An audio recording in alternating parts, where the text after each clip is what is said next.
Hello, I'm Graham Austin, Managing Director of GBAT-B Media. Welcome to the 100th edition. Stick around till after the highlights and the interview with Hugo Langton and hear about a terrific competition we're running in conjunction with Eastbourne Borough, where you could be the guest of the club for a day and have your own executive box for up to 5 people.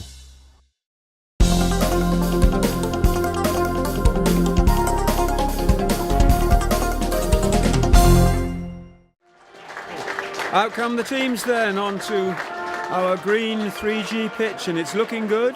The weather's set fair. It's a match in one sense that doesn't matter because East Thurrock and Eastbourne Borough both in mid-table, but that can often be a platform for a good game of football. Let's hope for some goals. Taylor takes it on towards the byline, just being held up there. Needs to lay it off, and he does so to Worrell.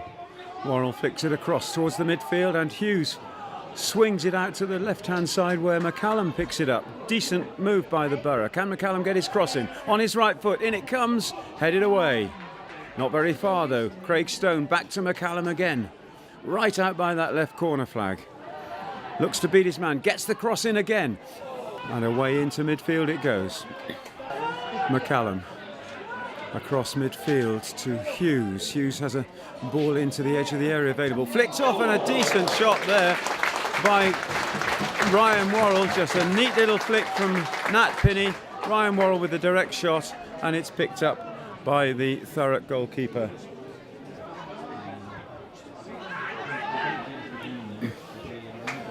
Still Eastbourne with lots of possession. A ball through to Taylor. Taylor flicks it on, and Pinney is onside here. Oh, and he's played it wide of the far post. East Thurrock now, edge of the box. Nice little dribble in. Oh, and the referee's going to give that one. Yes, it was a rash challenge by Josh Hare. Not too much argument about it. So accepts the penalty. Oh, and he saved it. Jordan Holmes went down to it full length. It was an understruck penalty, but Holmes, the hero of the moment. 12th minute then, and still goalless, but East Thurrock with this first corner from the far side. It'll be an in-swinging ball from underneath the scoreboard there. In it comes, under the bar. Oh, and flicked away. Second successive corner then for East Thurrock. Another one, big and under the bar. Pushed away by Holmes. And a foul given. 23rd minute, and the deadlock still unbroken. East Thurrock with yet another free kick that they can launch into the area for this aerial battle. In it comes. It's massive. Beyond the back post. Who's first there? Flicks off a Thurrock head, and it's a goal kick. Now here's Pinney. Plays the ball through the middle. Worrell is onto it, just beaten by the keeper, by the defender who's played it out for the corner. Pinney back to goal, plays it across. Taylor is inside the area, plays it off the post. Oh my goodness, that's as close as Borough have come. Picked his spot, but just inches too far to the right, back off the post, and the keeper gathers it thankfully, and it stays at 0-0. Hughes, a lovely swing out to the far side where McCallum chests it and controls it right out on the touchline. Again, he's doubled up, so he's got to lay it off to Stone. Stone floats it in towards the back post. Is it the keeper's? Keeper's waited a long time. Oh my goodness, and Worrell just didn't quite get the header on that. And JT is through again on this one. He's very closely policed though, and he's won the corner. Oh, he's played it in there to Taylor. Taylor gets a shot in, and it's poked in by Hobson. Sean Hobson gets the final touch. That corner played into Taylor, who made the run expertly, got his shot on target, but it was helped in by Sean Hobson. 36th minute, it's Eastbourne Borough 1, East Thurrock United 0. There's the free kick launched in. Easy take for Holmes.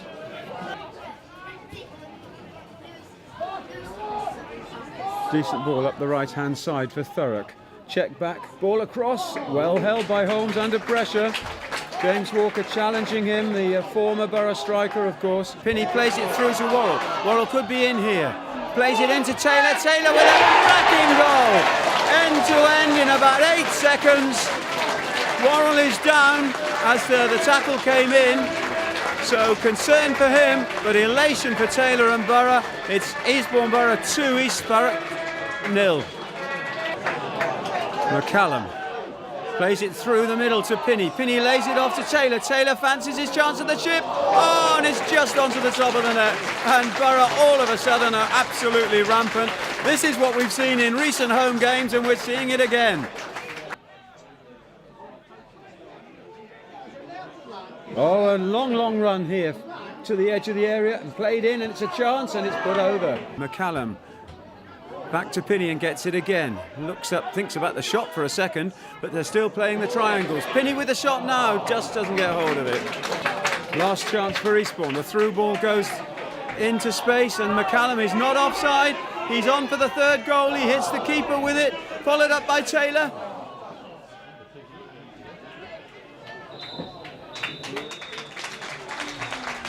A real chance there at the end to make it 3, but as it is, stand-in boss Hugo Langton will not be displeased with that performance, nor indeed with the scoreline.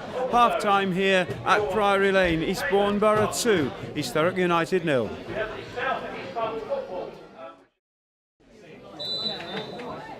Underway then for the second half.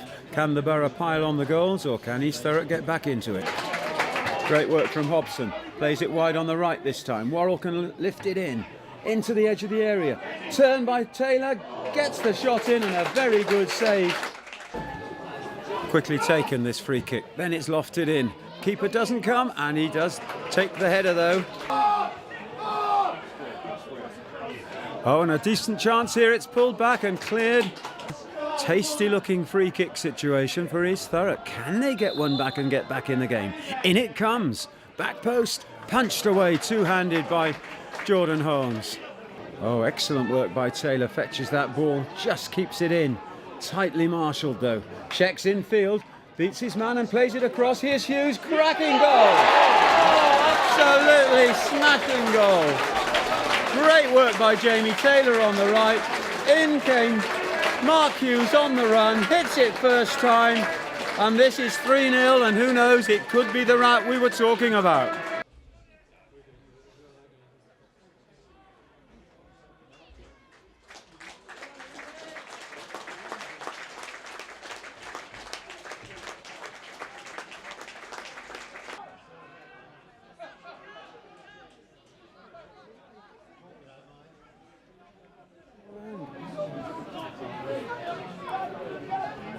Oh, it's a masterclass. Oh, yes, and Pinney is through on this one. The keeper is out. He's past the keeper. Can he hit the target here? No, he's gone too wide. He needs to look at Taylor.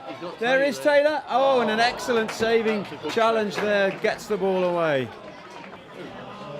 Oh, and Higgins hits a shot, and it's a lovely shot too. And I think, did Holmes get a hand to that? Evidently not. So just the one goal for JT, but what a cracker it was in the first half, and he takes a well-earned rest after playing almost 2 full games in 48 hours.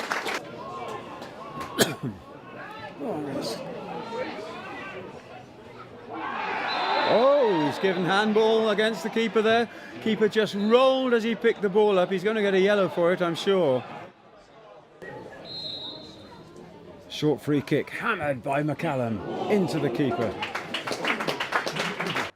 Final substitution for East Thurrock United, the 81st minute. Number 15, Adetayo Osifua, replaces number 10, Michael Freeter. Good little ball around the corner here, and a little attempt to lob Holmes. Wasn't high enough, wasn't quick enough. Might have pulled it back, that one, but didn't. Up it comes to McCallum, over halfway, plays it wide to Pinney. Pinney is going to give it in back. There is McCallum, edge of the box. Can't quite get the control he needed. Still in play though, Connolly's got it, knocks it back, surely it will go in. Oh, back heel, and it's gone wide from McCallum. Excellent retrieving from Connolly to rescue a lost cause there, but McCallum couldn't find the net. And here's Hare. Herring away down that side. Oh, can't quite get the cross in, but he's got a second chance. Looks up, lofts it this time. In goes Connolly, but he's beaten to it by the centre-back. Out it comes again to McCallum. He looks up, floats one longer this time. Doesn't quite reach the red player.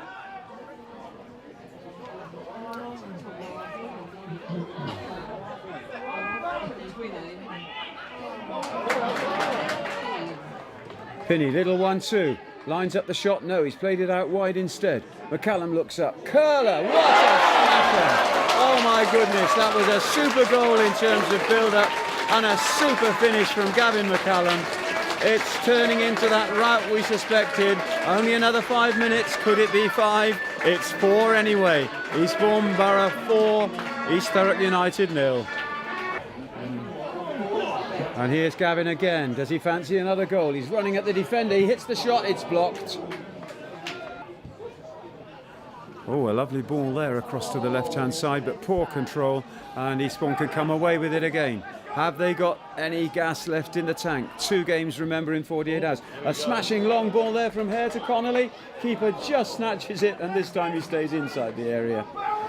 Craig Stone knocks it off again. Gets it back, does Pinney. Little triangle. Now he's into space after that McCallum pass. Plays it in field. Gets it back. He's into space. Oh, and the ball just doesn't sit for him. Bosma lofts it across, and that's a lovely pass if Hare can reach it, and he can. Hare plays it short, infield to McCallum. McCallum looks up and tries another shot, and this time his range finding isn't quite right. Oh, good work here, and a possible shooting chance. It's just into the... no, it's a hand of Holmes. I thought it just had come off the edge of the post, but actually it's Jordan Holmes who's pushed it away. This corner now from the right, deep in stoppage time. Massive one. Good header down, and it's come off the red player, came off Oxlade-Chamberlain, so it's another corner. Thank you very much, says Holmes. I'll have that one, like I've had all the others all afternoon. Picked up by McCallum. Good control. Plays it in field. Pinney likes the look of the shot. No, he just has it taken away from him.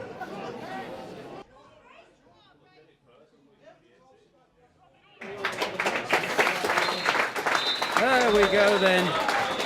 An afternoon of fun in the sun for Eastbourne Borough. It's gone, nearly everything has gone their way this afternoon. From that very early penalty save by Jordan Holmes, which surely changed the dynamics and the shape of the game. East Thurrock after that very rarely had a glimmer of hope, and Borough masterclass of passing and fluent play and some absolutely cracking finishing has given the home side a merited 4-0 victory. Great stuff for the Borough. Excellent news for Hugo Langton in his 3rd game in charge, and Borough can go home with a spring in their step. Well, Hugo, fate handed you a difficult hand by sending you to Dartford and Ebbsfleet, but now you're up and running. Yeah, listen, the 2 games away from home, I thought, the Dartford game, I think we've spoken about already, where I felt that we deserved something up there. And then obviously Ebbsfleet Saturday, after 88 minutes we're still in the game at 2-1, and let's not forget we had chances to equalise, and unfortunately for us, Ebbsfleet's flexed their muscle from their substitutes bench, and their muscle was a little bit stronger than our muscle. Well, that's no disrespect to any of my players, but Ebbsfleet are a huge club and shouldn't be in this division in my opinion. But also, you know, for 88 minutes we were in the game, and it was difficult because it was a hot day. It was one of those games where you know that Ebbsfleet perhaps going to have more of the ball than us, and so the players did an awful lot of running. And unfortunately for them, I think we came away with a result that wasn't, from our point of view, justified. People look at it and go, oh, you lost 4-1, you got smashed. We didn't get smashed. Had it been 4-1 after an hour, yeah, you're getting smashed, but that wasn't the point. So I just said to them before the game today, just to remind them of that, and also to remind them of how we want to play, and we're at home, we want to try and dominate the ball more, possession more, and I think we definitely did that today. So I'm really pleased for them. It was a feast of football, really, wasn't it? Well, yeah, listen, I thought there was a period in the first half when it was 0-0. Obviously, they've had a penalty, which Holmes has done well to save and has kept it 0-0. During that period, probably about 15-20 minutes, I felt that East Thurrock were getting on top of us. But once we started to go back to passing the ball again, how we want to pass the ball, I felt, you know, moving the ball quicker, I felt that we started to open them up, and as a result, we went into break 2-0, and I thought the second half was all us, really. Some of the football we played was fantastic. I always ask at least one curveball question. Which was the best of the 4 goals? Very good question. I don't know, really. I thought Jamie's goal, actually, because it was a great link-up play. Yeah. You know, you expected me to say the first goal, weren't you? Because you practiced that one. Possibly. But listen, Gav's goal was great. Hughes's goal was great. How well did Jamie Taylor do for Mark Hughes's goal? You know, he chased a lost cause, won the ball, beat his man, squared it. Great finish from Mark, you know. And I think the scoreline probably was, if I'm honest with you, and I don't mean any disrespect to John Coventry and East Thurrock, because he's a great bloke and they're a great football club, but I felt perhaps it flattered them a bit today. You had Ian Simpemba as one of your substitutes, but also effectively as your right-hand man there. Yeah, and don't forget Sean North was in as well today, Yeah. and he's been fantastic. So's Neil Hillier, been very supportive. But I left Ian out today because I was a little bit. Well, in my head, I'm thinking we've got 2 games in 48 hours, and I know that's often a little bit tough on Ian. So I spoke to him before the game, and I asked him to help me in the dugout, to be vocal, especially to the back 4 today, and manage them from the side. And I thought he was brilliant. He had a huge influence on the game from the side, you know, as assisting me, and I can only thank him, you know. And I know he enjoyed it, and you know, he'll be back on the pitch again before the end of the season. But if he isn't, I know he can help me now in the dugout. A tricky question, but this season has got just the 2 games to go. Yeah. I think you'd like to be here next season. Absolutely, you know. I've been here for 14, 15 months now. No, longer than that, 16 months or something like that. I don't know, I can't keep, my maths isn't great. But, you know, I came because Tommy brought me in here. I came to work with Tom, and I've helped him, I like to think, build the foundations that he did build. You know, I had to say in it, I know what's going on. I know the club from top to bottom. I know the league inside out. I've won the league in the not too distant future, the past, sorry. Well, hopefully in the future, that'd be nice, wouldn't it? I know the players. I know everything inside out. And all I would do is, you know, to continue what Tom's left behind. It's like he's passed me the baton and go, there you go, you take it on now, and hopefully I'll get that opportunity. All I can keep doing in the meantime is keep working hard and preparing the team the best that I can, and what will be will be. Thanks very much indeed. You're welcome. Hugo.